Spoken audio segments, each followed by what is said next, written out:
there's this idea in Jungian psychology called the circumambulation. And Jung had this idea that you had a potential future self, which would be in potential everything that you could be. And that it manifests itself moment to moment in your present life by making you interested in things. And the things that you're interested in are the things that would guide you along the path that would lead you to maximal development. Now, it sounds like a metaphysical idea or a mystical idea even, but it's not. It's not. It's a really profoundly biological idea. The idea is something like, well, you're set up so that you're automatically interested in those things that would fully expand you as a well-adapted creature. Well, like, there's nothing radical about that idea. What else could possibly be the case? Unless there's something fundamentally flawed about you, that is what the situation would be. It's kind of interesting to think about how that would be manifest moment to moment, but the idea is something like, well, your interest is captured by those things that lead you down the path of development. Well, that better be the case. Okay, so that's fine. And so there's some utility in pursuing those things that you're interested in. That's the call to adventure, let's say. So, and the call to adventure takes you all sorts of places. Now, the problem with the call to adventure is, like, what the hell do you know? You might be interested in things that are kind of warped and bent.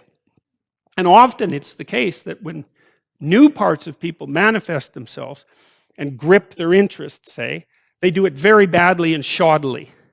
And so you stumble around like an idiot when you try to do something new. That's why the fool is the precursor to the savior from the symbolic perspectives, because you have to be a fool before you can be a master. And if you're not willing to be a fool, then you can't be a master. So you're going to, it's an error-ridden process. And that's also laid out in the Old Testament stories, because the first thing that happens to all these patriarchal figures when God kicks them out of their father's house when they're like 84 is that they run into all sorts of trouble, and some of it's social and some of it's natural and some of it's a consequence of their own moral inadequacy. So they're fools. But the thing that's so interesting is that despite the fact that they're fools, they're still supposed to go on the adventure, and that they're capable of learning enough as a consequence of moving forward on the adventure so that they straighten themselves out across time.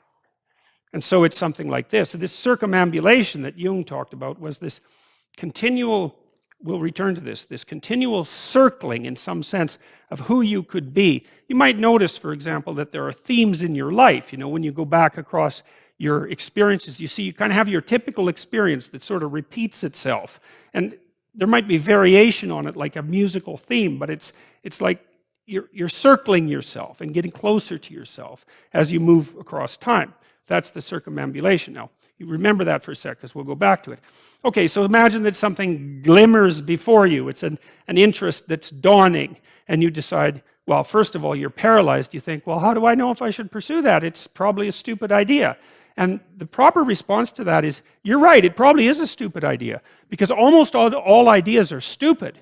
And so the probability that as you move forward on your adventure that you're going to get it right the first time is zero. It's just not going to happen. And so then you might think, well, maybe I'll just wait around until I get the right idea, and which people do, right? So they're like 40-year-old, 13-year-olds, which is not a good idea. And so they wait around until it's waiting for Godot, until they finally got it right. But the problem is you're too stupid to know when you've got it right. So waiting around isn't going to help. Because even if the perfect opportunity manifested itself to you in your incomplete form, the probability that you would recognize it as the perfect opportunity is zero. You might even think it's the worst possible idea that you've ever heard of anywhere. Highly likely. Highly likely. So you have, there's, Nietzsche called that a will to stupidity, which I really liked.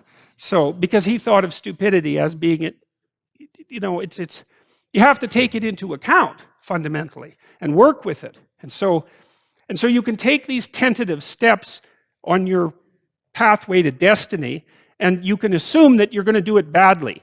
And that's really useful, because you don't have to beat yourself up. It's pretty easy to do it badly. But the thing is, it's way better to do it badly than not to do it at all. And that's the continual message that echoes through these historical stories in Genesis. It's like, these are flawed people. They should have got the hell out of their house way before they did. And they go out and they stumble around in tyranny and famine and self-betrayal, and and violence, but it's a hell of a lot better than just rotting away at home. And that's great, so that's good. And so why is that? Well, okay, so you start your path and you think that you're heading, towards your star. And so you go in that direction. And then, because you're here, the world looks a particular way, but then when you move here, the world looks different, and you're different as a consequence of having made that voyage. And so what that means is that now that thing that glimmers in front of you is going to have shifted its location, because you weren't very good at specifying it to begin with, and now that you're a little sharper and more focused than you were, it's going to reveal itself with more accuracy to you. And so then you have to take it's almost like a 180-degree reversal. But it isn't, because, you've gone this far, and that's a long ways to get that far. But that's a lot farther than you would be if you just stayed where you were, waiting. And so it doesn't matter that you overshoot continually, because as you overshoot, even if you don't learn what you should have done, you're going to continually learn what you shouldn't keep doing. And if you learn enough about what you shouldn't keep doing, then that's tantamount at some point to learning at the same time what you should be doing. So it's okay. So it's like this. Now, what's cool about it, though, I think, is that as you progress, the degree of overshooting starts to decline, right? And that we know that there's nothing hypothetical about that. As you learn a new skill, like even to play a song on the piano, for example, you overshoot madly. You're making all sorts of mistakes to begin with, and then the mistakes, they disappear. There's a great TED talk, I think it was, about this guy set up a really advanced computational recording system in his home and recorded every single utterance his young child made while learning to speak. And then he put together the child's attempts to say certain phonemes and put them in the list, and you can hear the child deviating madly to begin with, and then after hundreds and hundreds of repetitions, just zeroing right in on the exact phoneme.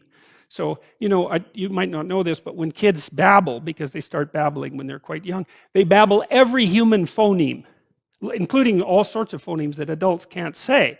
And then they die into their language, so that after they learn, say, English, then there's all sorts of phonemes they can no longer hear or pronounce. But to begin with, it's all there, which is really quite interesting. But so as they learn a particular language, they zero in on the proper way to pronounce that, and their errors minimize. And every time you learn something, that's how it is. And that's really useful to know, too, because it means that it's okay to wander around stupidly before you fix your destination.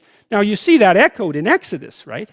Because what happens is that the Egyptians, or the Hebrews, escape a tyranny, which is kind of whatever you do personally and psychologically when you escape from your previous set of stupidly held and ignorant and stubborn axioms.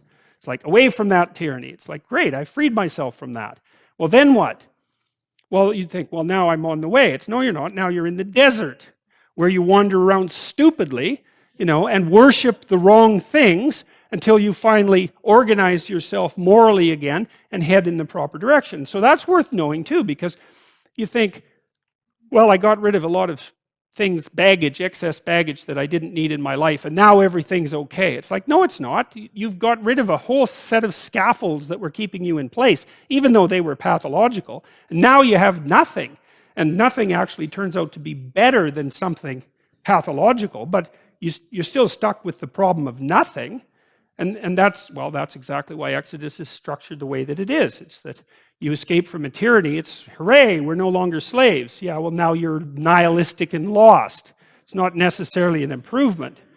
But it is it's also useful to know that, because you can also be deluded into the idea that, imagine that you're trying to become enlightened, which might mean to turn all those parts of you on that could be turned on. You think, well, that's just a linear pathway uphill. It's just from one success to another. No, it's not. It's like, here you are, and you're not doing too badly, and the first step is a complete bloody catastrophe. It's worse.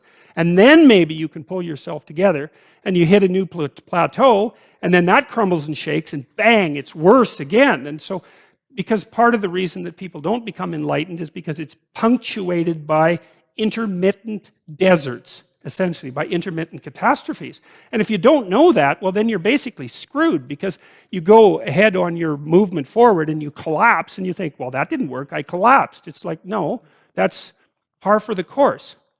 It's not indication that you failed, it's just indication that it's really hard. And that when you learn something, you also unlearn something. And the thing you unlearned is probably useful, and unlearning it actually is painful. You know, let's say if you have to get out of a bad relationship. It's like there isn't any relationship that's 100% bad. And so when you jump out of it, well, maybe you're in better shape, but you're still lonesome and disoriented, and you don't know what your past was, and you don't know what your present is, and you don't know what your future is.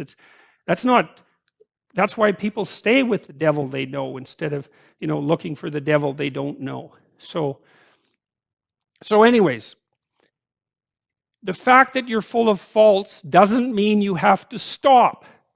And thank God for that. That's a really useful thing. And the fact that you're full of faults doesn't mean that you can't learn. And so you can posit an ideal, and you're going to be wrong about it, but it doesn't matter, because what you're right about is positing the ideal and moving towards it. If the actual ideal isn't conceptualized perfectly, well, first, surprise, surprise, because what are you going to do that's perfect? So it doesn't matter that it's imperfect. It just matters that you do it and that you move forward. So that's really positive news as far as I'm concerned, because you can actually do that, right? You can do it badly. Anyone can do that. So that's useful. Okay, so if you were an efficient person, you would have just done that. But you're not.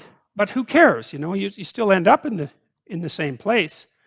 And maybe the trip is even more interesting. Who knows? Probably too interesting.